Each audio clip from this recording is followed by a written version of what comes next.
بنی اسرائیل کی وہ قوم جو بندر بن گئی، یہ واقعہ حضرت داؤد علیہ السلام کے عہد میں پیش آیا، جب ایک قبیلے نے قوم بنی اسرائیل سے علیحدہ ہو کر دریا کے کنارے اپنے رہنے کے لیے مکان بنا لیے اور وہیں آباد ہو گئے۔ ان لوگوں نے اکثر احکام تورات کے خلاف شروع کر دیے تھے۔ ان میں ایک یہ بھی تھا کہ وہ ہفتے کے دن مچھلی کا شکار نہ کیا کریں اور نہ ہی دنیا کی کوئی خرید و فروخت کریں۔ ان لوگوں نے کافی پرواہ نہ کی اور اپنی من مرضی سے کام لینے لگے۔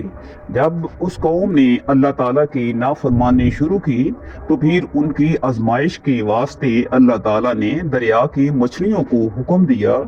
کہ ہفتے کے دن دریا سے نکل کر ساحل پر آ کر اپنے کھیل کود میں مشغول رہیں اور باقی دنوں میں دریا میں جا رہے ہیں۔ بس اللہ تعالیٰ کی حکم سے مچھلیاں ہفتے کے دن دریا سے نکل کر کنارے پر آ کر پھرتی رہتی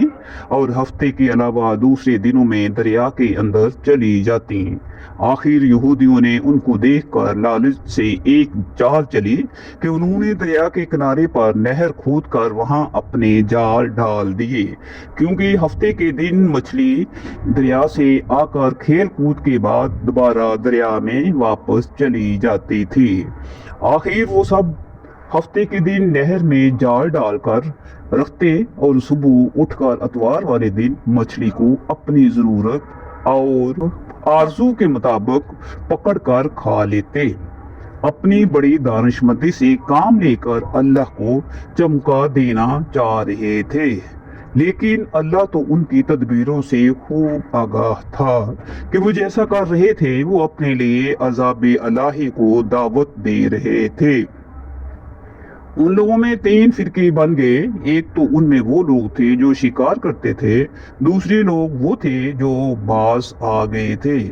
اور دوسروں کو نافرمانی سے برابر منع کرتے رہے تھے، اور تیسرے وہ تھے جو منع کرنے سے تھک گئے تھے اور منع کرنا چھوڑ دیا تھا۔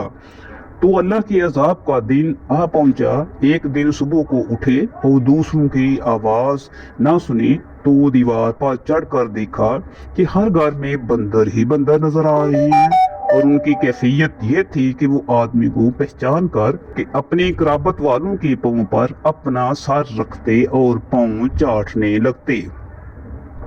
بالآخر وہ اپنے برے حال سے 3 دن میں سب کے سب مر گئے۔ تو مسلمانوں نافرمانی کے سبب اللہ تعالیٰ کے حکم سے بنی اسرائیل کے چہروں کو مسخ کیا گیا، یعنی ان کی شکلیں بندروں جیسی ہو گئی، اور ہم لوگ چونکہ خاتم النبیین کی امت میں سے ہیں، اس لیے زمانے میں گناہوں کے باوجود حضور پاک صلی اللہ علیہ وآلہ وسلم کی وجہ سے ہمارے چہرے مسخ نہیں کیے جا رہے، لیکن یاد رہے کہ قیامت کے دن اس نافرمانی کی سزا ذلت مسخ سے کم نہ ہوگی۔